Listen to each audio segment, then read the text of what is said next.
আসসালামু আলাইকুম সবাইকে। অ্যাডমিশন পরীক্ষার্থীরা, আশা করি সকলে ভালো আছো, সুস্থ আছো। তোমরা যারা মেরিটাইম ইউনিভার্সিটিতে পরীক্ষা দিতে যাচ্ছ, দেখো সচরাচর মেরিটাইম ইউনিভার্সিটিটাকে আমি মনে করব যে অন কাইন্ড অফ ছোটখাটো একটা আইবি এর পরীক্ষার মতো। সো এটা ভয় পাওয়ার কিছু নাই। তোমাদের কাছে মনে হতে পারে যে ভাইয়া আইবিএ ক্র্যাক করা তো খুব কঠিন, তাহলে কি মেরিটাইমে কি আমরা চান্স পাবো না? না, ওইরকম না। দেখো তোমার নর্মালি বাংলা ইংরেজি এগুলো তো থাকবেই, এর মধ্যে একটা বিষয় যেটা গুরুত্বপূর্ণ সেটা হচ্ছে কি, তোমার এখানে ম্যাথ থাকবে। ঠিক আছে, তোমার এখানে কি থাকবে? তোমার এখানে ম্যাথ থাকবে। তো এই বিষয়টা কিন্তু এটা ইম্পর্টেন্ট। তো এই যে ম্যাথটা, এই ম্যাথটা হচ্ছে মেইনলি কি জানো? মেইনলি হচ্ছে 9 10 বা তোমরা এসএসসি লেভেলের যে ম্যাথ বইটা আছে না, এসএসসি লেভেলের যে ম্যাথগুলো পড়ছো, তো ওই যে ম্যাথগুলো সেগুলো হচ্ছে আসবে। এইটাই গেল একটা পার্ট।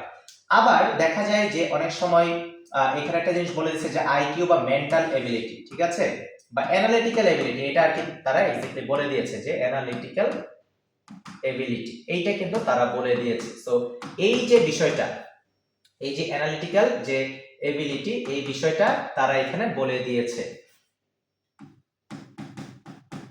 তো এটা ওয়ান কাইন্ড অফ কি আইকিউ এর মতো বিভিন্ন অংশ, ঠিক আছে, জাস্ট বিষয়টা ইংলিশে আসবে, বা একটু আইডিয়া এর মতো করে আসতে পারে। আর জিকে যে ফ্যাক্টটা আছে, সো জিকে তো তোমরা নরমালি জানোই যে জিকে এর তিনটা ভাগ।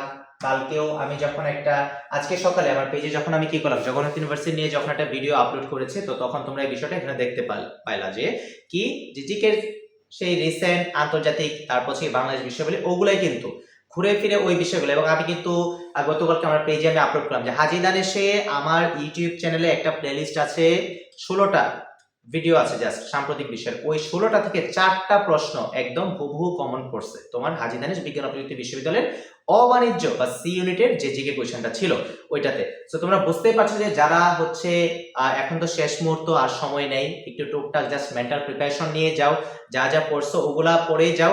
সো এইখানে অ্যানালিটিক্যাল এবিলিটি, এটা তোমাদের একটা ভয়ের কারণ হতে পারে, এটা আসলে ভয়ের কিছু নাই। এটা হচ্ছে যে ওই যে আইকিউ যে বিষয়টা আছে আর কি, আইকিউ যেটা পড়ছো তোমরা, ওইটার হচ্ছে একটা একটু হালকা অ্যাডভান্স লেভেলের একটা দিক, এটাই। সো এইভাবে পড়ে যাও, আশা করি যে ইনশাল্লাহ একটা ভালো কিছু হবে। এবং যাদের এখনো কোথাও চান্স হয় নাই, মানে আই হোপ যে তোমাদের মেরিট টাইমে ইনশাল্লাহ ভালো কিছু একটা হবে। সো সবাই ভালো করে পরীক্ষা দাও, দেখা হবে পরবর্তী কোনো ভিডিওতে ইনশাল্লাহ।